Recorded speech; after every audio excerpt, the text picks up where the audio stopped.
So today's topic is learning in neural network. Last class में क्या पढ़ा था हमने?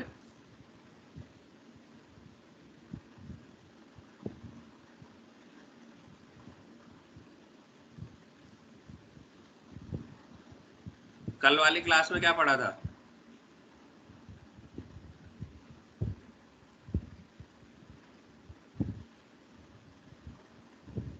सब गायब। न्यूरल नेटवर्क आर्किटेक्चर पढ़ी थी, सिंगल लेयर।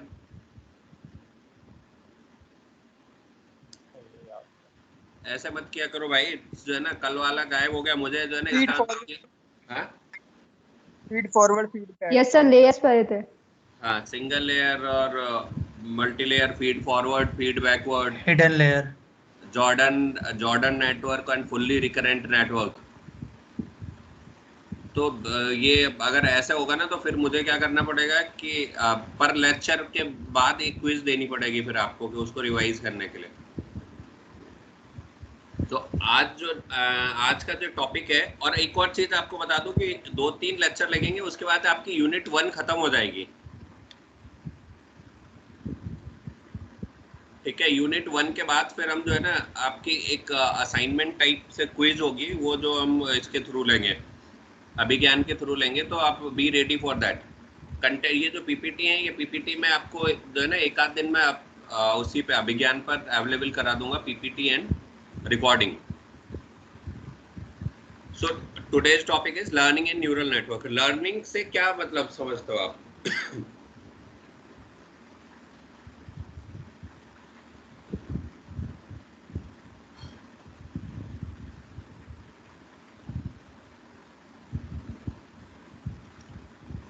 जब मैं कोई क्वेश्चन पूछता हूँ तो मैं उसका आंसर का वेट करता हूँ कि भाई आप लोग बताओगे कि क्या लर्निंग मीन्स क्या होगा। याद करना, सीखना सीखना सीखना। हाँ ठीक है। तो पहले हम लर्निंग की बात करेंगे, तब हम ट्रेनिंग की बात करेंगे।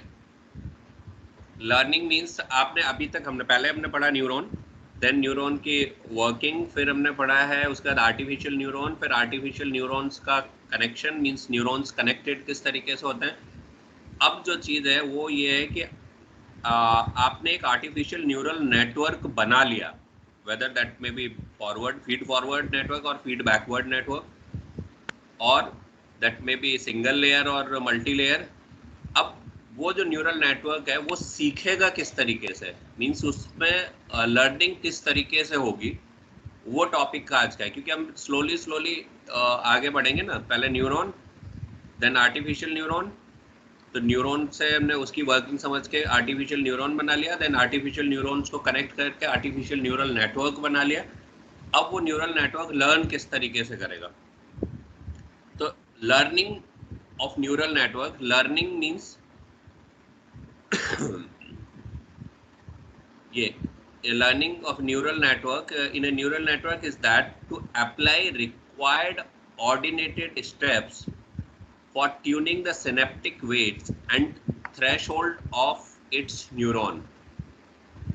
आपने अभी इसमें क्या क्या चीज पहले पढ़ी थी, जो है ना अगर न्यूरॉन का आउटपुट चेंज करना है तो न्यूरॉन के आउटपुट चेंज करने के लिए कौन कौन सी चीजें, 3 इनपुट्स हमने देखे थे। देयर आर 3 वेरिएबल्स जिसकी वजह से हम न्यूरॉन का आउटपुट चेंज कर सकते हैं। एक तो वेट, और दूसरा एक्टिवेशन फंक्शन, और तीसरा उसकी टोपोलॉजी।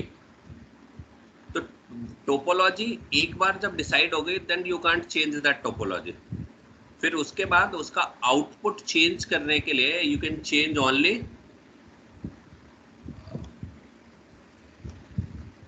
आप क्या चेंज कर सकते हो, दिस वेट और थ्रेशोल्ड। थ्रेशोल्ड का मतलब, ये थ्रेशोल्ड क्या बता रहा है, टाइप्स ऑफ एक्टिवेशन फंक्शन। तो डिजायर्ड आउटपुट लेने के लिए किस तरीके से threshold of that activation function and the synaptic weight, ये जो चेंज करेंगे, this process is known as learning और ट्रेनिंग, जिसको हम कह लें कि हम उसको ट्रेन कर रहे हैं पर्टिकुलर न्यूरॉन को या पर्टिकुलर न्यूरल नेटवर्क को। So the set of steps used for the training the network is called learning algorithm. क्योंकि एक बार में तो सीखेंगे नहीं, कई सारे स्टेप्स होंगे। हमने पहले भी आपको एक एग्जांपल बताया था ना कि आप जब किसी छोटे बच्चे को कोई चीज़ सिखाते हो तो पहले आप उसे बताओगे कि ये क्या है, एक बार बता दोगे, फिर 2 बार बताओगे, तो आप कई बार बताते हो उसको। जब रिपीट करते रहते हो तो डिफरेंट टाइप के स्टेप्स हैं। आपको कलर रिकॉग्नाइज कराना है तो आप क्या करोगे, सेम कलर के 10 आइटम्स को उसको शो करोगे, this is yellow, this is yellow, this is yellow, ऐसे करके। तो आप क्या करोगे, डिफरेंट टाइप्स ऑफ स्टेप्स हैं। तो उन स्टेप्स के बाद वो बच्चे ने वो कलर को रिकॉग्नाइज करना सीख लिया। तो सिमिलरली एक जो न्यूरल नेटवर्क है उसमें a set of steps will be involve. So वो जो सेट ऑफ स्टेप्स इन्वॉल्व होंगे, that set of steps is known as learning algorithm. And during this its execution the network will be able to extract discriminant features जो भी उस particular, जैसे मान के चलो कि हम एग्जांपल से शो करते हैं ना कि एक बनाना का कलर क्या है, बोले बनाना येलो है, तो बनाना से कौन सा फीचर एक्सट्रैक्ट किया, इट्स कलर। ऐसे ही आपने कोई और दूसरी ऑब्जेक्ट शो की और कहा इट्स कलर इज येलो, तो आपने उससे कौन सा फीचर एक्सट्रैक्ट किया, कलर। सो जो डिस्क्रिमिनेंट फीचर्स को एक्सट्रैक्ट करते हैं ड्यूरिंग द लर्निंग। बाकी बहुत सारे नहीं, एक मतलब उसके तो फीचर कई सारे हो सकते हैं। जैसे आप बनाना का ही अगर हम एग्जांपल ले रहे हैं तो आप उसकी शेप देख सकते हो, लेंथ देख सकते हो, वेट देख सकते हो, थिकनेस देख सकते हो। बट हमने बहुत सारे फीचर्स में से केवल एक फीचर एक्सट्रैक्ट किया, that feature is its colour. So the network will be able to extract discriminant features about the system, or the system being mapped from the samples acquired from the system. आप क्या करोगे, different samples जब उसको दोगे उस particular network को, उन sample से एक फीचर एक्सट्रैक्ट करके वो न्यूरल नेटवर्क ट्रेन हो जाएगा। सो आफ्टर द ट्रेनिंग वो क्या करेगा, आगे उस जैसी ट्रेनिंग आप उसे प्रोवाइड करोगे उसके अकॉर्डिंग आगे एग्जीक्यूशन स्टार्ट करेगा। अब ये लर्निंग मेथड्स की बात करें न्यूरल नेटवर्क में तो 3 तरीके की लर्निंग है। One is supervised, another one is unsupervised and then reinforced. Supervised का मतलब क्या होता है,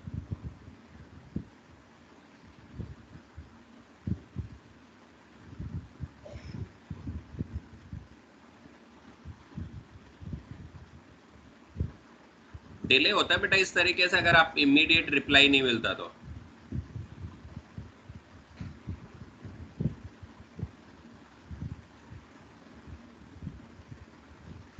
और मुझे यहाँ सामने जो है ना, जब मेरी पीपीटी की स्क्रीन फुल स्क्रीन में हो जाती है ना, पीपीटी फुल स्क्रीन में, तो फिर मुझे दिखाई नहीं देता कि पीछे टीम पर कोई एग्जिस्ट भी कर रहा है या सब छोड़ के चले गए। तो इसलिए बीच बीच में रिप्लाई देते रहो। सुपरवाइज्ड लर्निंग मींस क्या होता है सर, मतलब किसी और के थ्रू समझना। नहीं, और के थ्रू समझना कह सकते हो, but it is not 100% correct.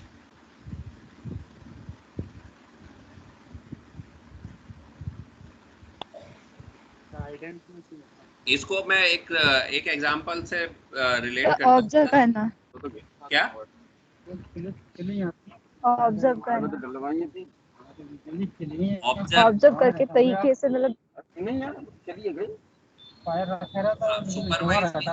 Under the supervision, किसी के सुपरविजन में सीखना, यानी वहां पर एक तरीके से आप कह लो सुपरवाइजर अवेलेबल होगा, एक टीचर अवेलेबल होगा। इसको 2-3 एग्जांपल से आप अभी जब जो है ना अभी आगे डिस्कशन करता हूँ तो मैं 2-3 एग्जांपल से रिलेट करूंगा तो शायद आपको समझ में आ जाए।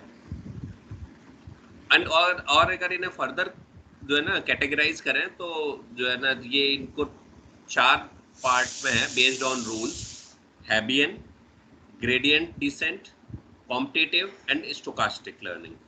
इसमें अभी जब आगे जाओगे ना तो जो है ना थोड़ा सा कुछ ऐसा पार्ट आएगा, क्योंकि हैबियन ना हैब्स ने एक एल्गोरिथम बनाई थी, तो वो एल्गोरिथम फिर जो है ना जो उन्होंने डिजाइन की थी वही एल्गोरिथम हमें पढ़नी है, तो वो लर्न करने वाली चीज है। ये इनका एक पूरा क्लासिफिकेशन हो गया जो जिसको हमने चार्ट के फॉर्म में समराइज किया है। चार्ट के फॉर्म में क्या समराइज है? Neural network learning algorithm 3 type की हो गई, unsupervised, supervised and reinforced learning.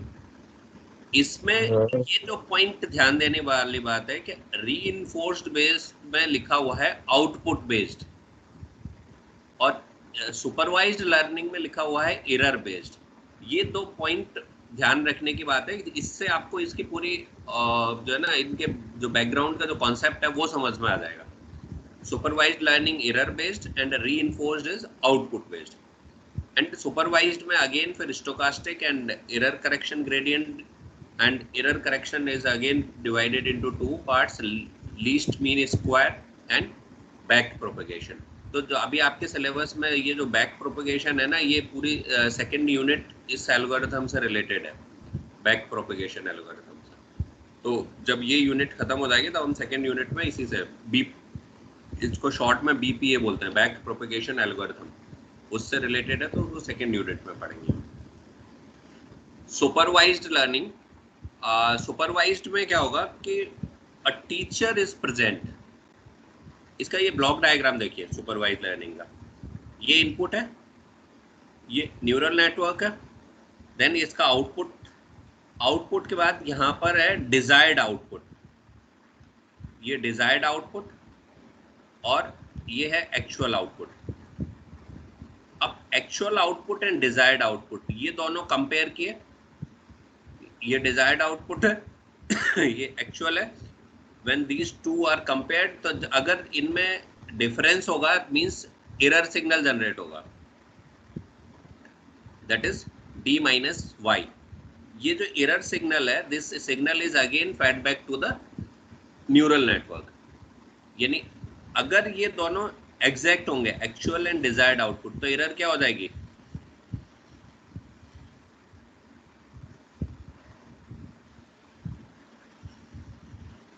अरे 0 हो जाएगी भाई। माइक अनम्यूट करने में इतना टाइम थोड़ी लगता है। हाँ जी सर। अगर एक्चुअल और डिजायर्ड आउटपुट एक जैसे हो गए तो error signal will be 0 and neural network is said to be completely trained. जब तक यहाँ पर एरर सिग्नल आ रहा है, means if there is any deviation between actual output and desired output, then error signal will be there, और this error signal is fed to the neural network, और neural network को फिर train करेंगे कि yes you are not performing properly, still there is some error between desired output and actual output. So इसलिए इसको बोलते हैं हम सुपरवाइज्ड लर्निंग, क्योंकि एक teacher is present during the learning process and presents expected output. ये जो error signal है ये क्या है? ये मॉनिटर कर रहा है, ये मॉनिटर कर रहा है कि जो आउटपुट है that is not equal to desired output. इसलिए इस कंप्लीट प्रोसेस को बोल रहे हैं supervised learning. And every input pattern is used to train the network. Learning process is based on the comparison. Comparison कौन सा? Between the network's actual output and desired output. So this comparison is between network's computed output and correct expected output. उन्हीं के अलग अलग terms दिए हैं, और ये जो इनका जो comparison है, that comparison generates error, that is d minus y, and the error generated is used to change the network parameters। अब network parameter again ये क्या change करेगा? synaptic weight and threshold value, और उनको change करके then it will try to improve the performance। तो ये process समझ में आ गई supervised learning के। और यहाँ पर जो teacher present है, that teacher is this, जो error signal generate कर रहा है, this is teacher, this is supervisor, जो supervise कर रहा है कि that actual output और desired output में कोई difference है या एक जैसे है। और इसके बाद अनसुपरवाइज्ड लर्निंग में कोई टीचर प्रेजेंट नहीं है, द एक्सपेक्टेड और desired output is not presented to the network, the system learns by its own, अपने आप सीखता है सिस्टम। जब सिस्टम अपने आप सीखेगा, सो कैसे, own by discovering and adapting to the structural features in the input pattern. अपने आप उसने देखा कि आउटपुट प्रॉपर आ रहा है कि नहीं आ रहा, अगर आ रहा है तो ठीक है, नहीं आ रहा है तो फिर कुछ चेंज करके देखेगा, देन फिर देखेंगे आउटपुट आ रहा है। तो ये एक तरीके से इसको कहें कि सेल्फ लर्निंग है। अनसुपरवाइज्ड मींस इसमें कोई बता नहीं रहा है कि हाँ आउटपुट सही है कि नहीं है। देन तीसरी जो है वो है रीइंफोर्स्ड लर्निंग। इसमें क्या है कि a teacher is present but does not present the expected or desired output।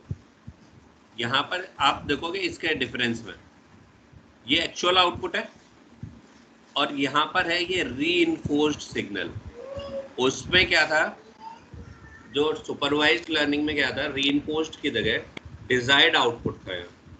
So although it is supervised but मतलब ऐसे टीचर प्रेजेंट है, बट टीचर ये नहीं बता रहा कि आपका जो आउटपुट है दैट इज किस डायरेक्शन में डेविएशन है, इसका एरर सिग्नल जो जनरेट हो रही है वो ये नहीं बता रहा कि हाँ आपको किस तरीके से अब आगे क्या करना है। This teacher is present but does not present the expected और desired output, but only indicates that computed output is correct और incorrect. The information provided helps network in its learning. The reward is given for correct answer computed and the penalty for wrong answer। अब यहाँ पर देखो तीन तरीके की learning हो गई आपकी, सुपरवाइज्ड, अनसुपरवाइज्ड और रीइंफोर्स्ड। इनको आप किसी, अगर हम प्रैक्टिकल एग्जांपल से रिलेट करें तो आप कैसे रिलेट कर सकते हो?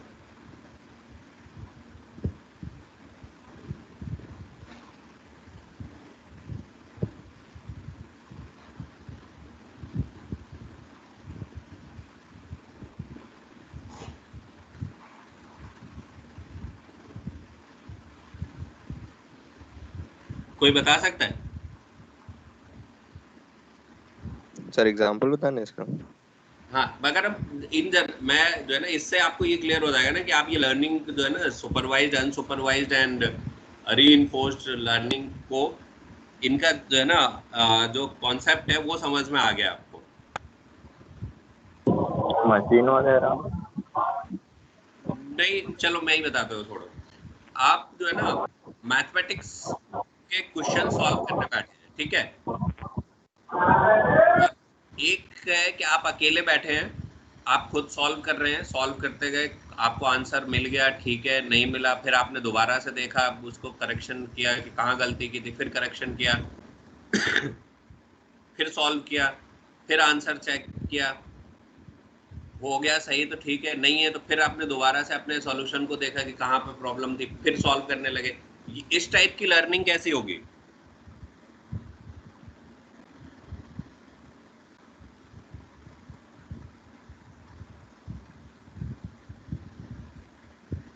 Unsupervised learning.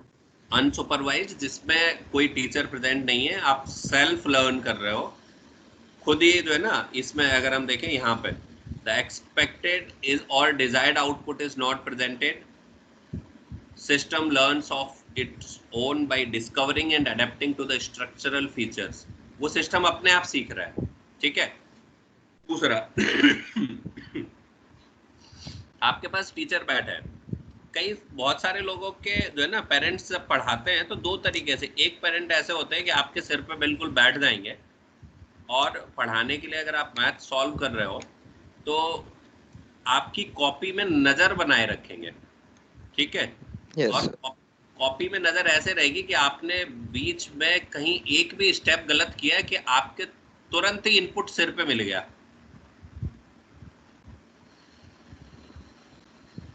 मिलता है कभी कभी ऐसा। कभी कभी जो है ना इस तरीके से बैठे हैं कि आपको करना चाहिए था प्लस, और अगर आपने माइनस कर लिए कर दिया तो इमीडिएट फीडबैक मिला, आपके तुरंत एक चपत मिली आपके सिर पे कि आप जो है ना राइट डायरेक्शन में नहीं हो। ये वाली चीज है सुपरवाइज। कि एक्चुअल आउटपुट और desired output. The teacher is present and error signal generate हो रहा है, और एरर सिग्नल जनरेट होने के बाद इमीडिएटली आपको बताया जा रहा है कि ये एरर सिग्नल है, एक फीडबैक दिया जा रहा है आपको, और उस फीडबैक के according the neural network will change its parameters. और जो पैरामीटर्स है वो कौन कौन से होंगे? Synaptic weight and threshold value. तो वो जो उस टाइप की लर्निंग होगी वो कौन सी होगी? Supervised learning. कॉन्सेप्ट क्लियर हुआ? Supervised learning. जी सर। अब एक और एग्जांपल लेते हैं, जो तीसरी है रीइंफोर्स्ड लर्निंग। रीइंफोर्स्ड लर्निंग में यहाँ क्या लिखा है? A teacher is present but does not present the expected और डिजायर्ड आउटपुट। कुछ लोगों के पेरेंट्स होते हैं कि आप बैठे हो, वो भी बैठे हैं, वो आपके बगल में इसलिए बैठे हैं कि आप पढ़ाई ही कर रहे हो, ये नहीं कर रहे हो कि किताब खोल के बैठे हो और किताब के अंदर आपके कॉमिक्स रखी हो। तो वो आपके बगल में तो बैठे रहेंगे बट उनकी नजर अपने काम पे होगी, आपकी बुक में नहीं होगी या आपकी कॉपी में नहीं होगी। फिर आप क्या करोगे? पूरा क्वेश्चन सॉल्व कर लोगे। सॉल्व करने के बाद फिर आप आंसर दिखाओगे कि देखिए ये जो है ना, पापा या मम्मी जो भी है या टीचर है जो भी है, उनको आप दिखाओगे कि देखिए आंसर सही है या गलत है। उसके बाद वो कह देंगे हाँ सही है, या कह देंगे गलत है। अगर गलत है तो फिर दोबारा करो।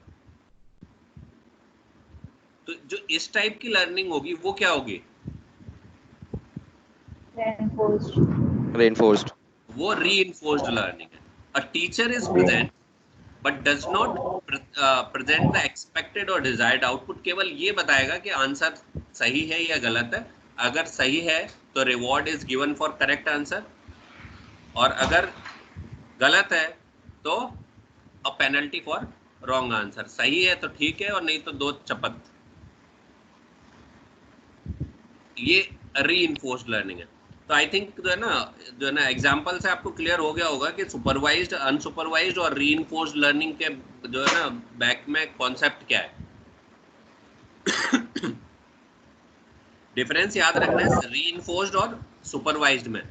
दोनों में ही teacher is present, but supervised learning में कंटिन्यूअस फीडबैक दिया जाएगा, और रीइंफोर्स्ड लर्निंग में कंटिन्यूअस फीडबैक नहीं प्रोवाइड करेंगे, केवल और केवल आउटपुट बताएंगे कि वेदर आउटपुट इज राइट और रॉन्ग। अदरवाइज जो है ना इन दोनों में आपको कंफ्यूजन नहीं होना चाहिए, रीइंफोर्स्ड और सुपरवाइज्ड लर्निंग में। ठीक है, आगे चले। Yes, sir. Yes, sir. Next है हैब नेटवर्क। क्योंकि हम हैबियन लर्निंग की बात करेंगे ना, तो हैब नेटवर्क इन 1949 इन्होंने हैब्स ने, डोनाल्ड हैब्स ने कहा था brain the learning is performed by change in the synaptic gap. Synaptic gap हम न्यूरॉन्स के टाइम पर जो है ना पहले पढ़ चुके हैं ना, कि न्यूरॉन की जब हमने फंक्शनिंग बताई, डिस्कस की थी, और जिसमें ये बताया था कि न्यूरॉन्स एक दूसरे के साथ कम्युनिकेट किस तरीके से करते हैं। तब सिनेप्टिक गैप का कॉन्सेप्ट आया था, और वहीं से वो सिनेप्टिक वेट का कॉन्सेप्ट आया। तो जो है ना डोनाल्ड हैब ने बताया in 1949 that in brain learning is performed by the change in synaptic gap. यानी जब हम जो है ना कम्युनिकेट करते हैं neurons with each other, then change in synaptic gap happens. और क्या इंडिकेशन दिया है हैब्स के according? The neurons that fire together wire together. इसका मतलब समझ में आया?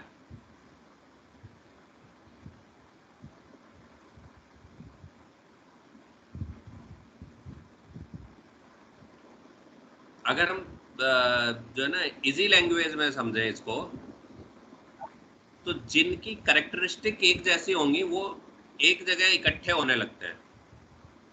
जब आप बीटेक फर्स्ट ईयर में एडमिशन लिया आपने, तो बीटेक फर्स्ट ईयर में एडमिशन लेने के बाद तब आप यहाँ किसी को नहीं जानते थे, फर्स्ट ईयर के बाद फिर धीरे धीरे जिन जिन की कैरेक्टरिस्टिक्स एक जैसी मिलती गई उन लोगों का फ्रेंड सर्कल बनता गया। जब आए थे तब तो किसी को नहीं जानते थे, आज थर्ड ईयर में हो आप तो आप लोगों का एक फ्रेंड सर्कल है, और जो फ्रेंड सर्कल है उनकी हैबिट्स एक जैसी हैं। वो फ्रेंड सर्कल बना क्यों? इसीलिए ना क्योंकि आपकी कुछ ना कुछ कैरेक्टरिस्टिक्स मैच कर रही थी एक दूसरे से। तो इसलिए तो जो हैब्स ने कहा कि neurons that fire together wire together.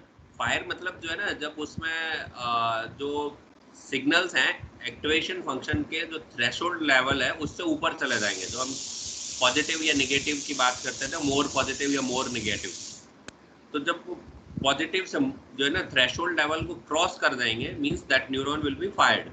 तो एक साथ जितने न्यूरॉन्स जो फायर होंगे वो सारे के सारे क्लब हो जाएंगे और एक दूसरे से कम्युनिकेट करना स्टार्ट करेंगे। तो जो न्यूरॉन एक साथ फायर होंगे वो एक साथ एक दूसरे से कम्युनिकेट करेंगे। जो फायर नहीं हो रहा उससे क्या कम्युनिकेशन स्टार्ट होगा? तो इसको और इन्होंने जो है ना और डिटेल में क्या बताया कि अगर न्यूरॉन्स फायर हो रहे हैं मींस एक दूसरे से कम्युनिकेशन स्टार्ट कर रहे हैं, तो जो उनका जो सिनेप्टिक वेट है that weight will be proportional. फिर क्या होगा? वो एक दूसरे से सिंक हो जाएंगे, या तो वेट उनका इंक्रीज करेगा प्रोपोर्शनली या फिर डिक्रीज करेगा। अगर आपका फ्रेंड सर्कल बन गया, आप जो है ना दो फ्रेंड बन गए, तो फिर जो है ना फिर उनके जो है ना थॉट प्रोसेस अप्रोक्सीमेटली एक जैसी चलेगी। अगर एक पढ़ेगा तो दूसरा पढ़ेगा, और अगर एक मूवी देखने जाएगा तो दूसरा भी मूवी देखने जाएगा, क्योंकि एक फिर क्या करेगा? दूसरे को खींच के ले जाएगा। तो जो उनके सिनेप्टिक वेट है वो सिनेप्टिक वेट उसी के अकॉर्डिंग या तो इंक्रीज करेंगे या फिर डिक्रीज करेंगे। So when an axon of cell A is near enough to excite cell B, मतलब दो सेल है यहाँ पे, एक cell A and cell B, और उसके इतने पास है कि वो सेल बी को एक्साइट कर ले एंड रिपीटेडली और permanently takes place firing in it, दोनों में कंटिन्यूअस फायरिंग हो रही है, तो सम ग्रोथ प्रोसेस और metabolic changes takes place in one और बोथ द सेल्स।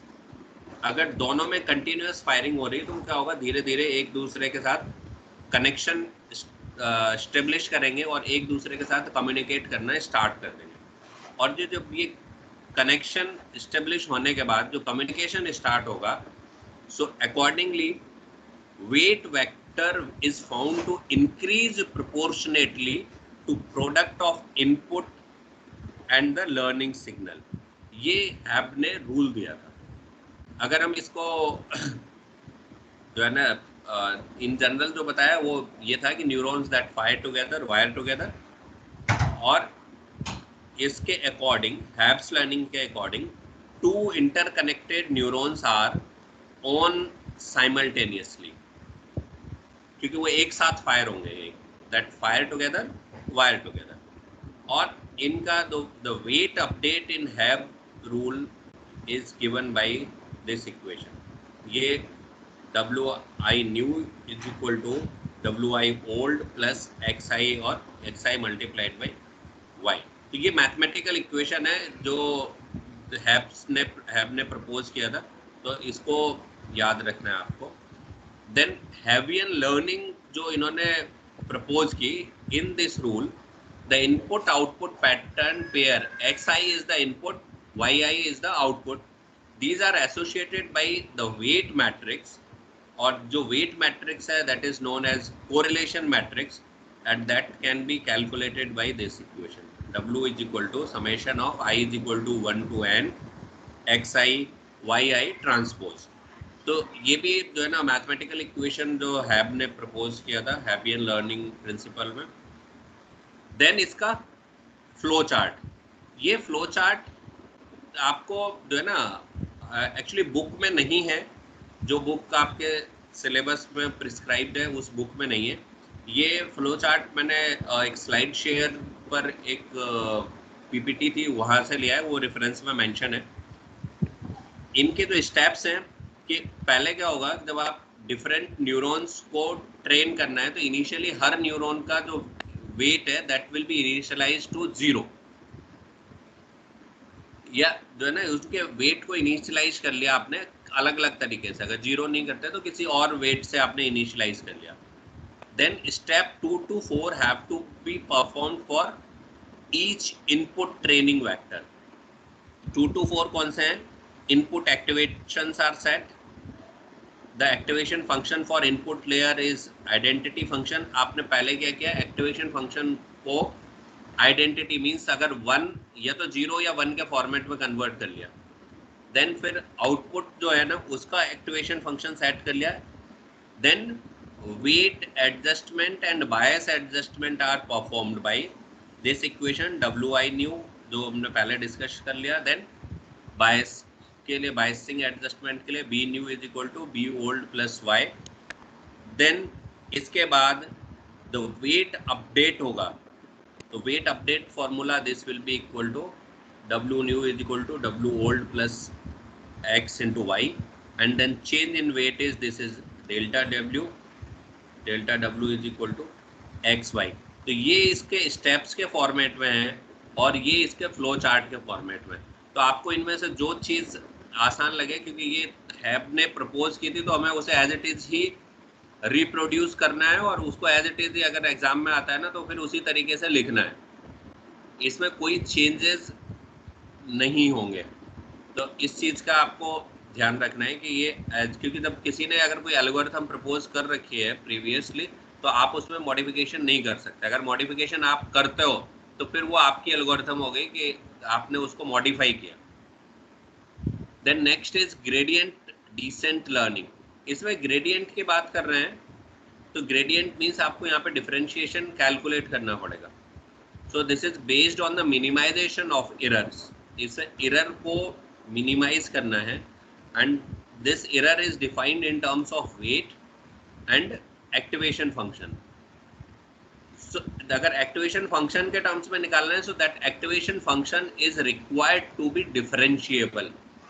जब हम एक्टिवेशन फंक्शन की बात कर रहे थे तो मैं बार बार वहाँ पे आ रहा था ना कि ये, और लास्ट में एक स्लाइड में हमने ये भी डिस्कस किया था कि अगर एक्टिवेशन फंक्शन ये है तो इसका डिफरेंशिएशन क्या होगा। So that activation function required to be differentiable because update of weight is dependent on gradient of that error E. So suppose if delta Wij is the weight update, Ij का मतलब क्या है कि this is connecting it ith and jth neuron of the two neighboring layer, then delta Wij can be defined as this eta delta E upon delta Wij। delta E is the error और Wij यहाँ पे ये आपको already बता दिया है। so then eta क्या है? eta is learning rate parameter और ये जो टर्म है this term is error gradient, इसीलिए यहाँ इसका नाम दिया है gradient descent learning। तो ये भी मैथमेटिकल इक्वेशन है, ये आपको याद कर लेना है। देन कॉम्पिटिटिव लर्निंग में in this method those neurons which respond strongly to the input stimuli have their weights updated. जब आपने इनपुट दिया और इनपुट देने के बाद एक तरीके से जैसे क्लास में अगर आपसे किसी चीज़ के लिए कहा जाता है कि इस पर कौन हाथ उठाएगा, तो जिसने पहले हाथ उठाया उसी को आप पहले लेके चले गए उस पर्टिकुलर टास्क के लिए। तो when an input pattern is presented to all neurons then winning neurons undergoes the weight adjustment. जब आपने इनपुट दिया है सारे न्यूरॉन्स को तो जिस न्यूरॉन में पहले एक्टिवेशन हो गया या जिसमें पहले फायरिंग हो गई वो न्यूरॉन अपना वेट अपडेट करेगा, अदर्स का वेट चेंज नहीं होगा। So that's why this is known as competitive learning. और जो स्ट्रेटेजी है that is known as winner takes all, यानी जिसने पहले अपना जो है ना जिसमें पहले स्टिमुलेशन हो गया वो अपना वेट अपडेट करेगा, बाकी कोई अपडेट नहीं करेंगे। देन नेक्स्ट स्टोकास्टिक लर्निंग, इनमें weights are adjusted in probabilistic fashion. इसमें किसी का चेंज नहीं है या कोई फिक्स पैटर्न नहीं है, ये प्रोबेबिलिटी के तरीके से आप अलग अलग न्यूरॉन्स के वेट्स को अपडेट करते हो। ये रेफरेंसेस है, वो जो क्लासिफिकेशन है, क्लासिफिकेशन हमने इस बुक से लिया था। देन जो है ना उसके बाद कुछ डिस्कशन इस वेब पेज से है, और जो हैब जो है ना हैब लर्निंग एल्गोरिथम का जो फ्लो चार्ट है वो इस स्लाइड से लिया था। तो आई थिंक लर्निंग वाला पार्ट कंप्लीट हो गया है। इसके बाद जो है ना अब जो है जो नेक्स्ट क्लास में हम इसके आगे हेडलाइन एंड जो है ना और न्यूरल नेटवर्क्स के बारे में पढ़ेंगे।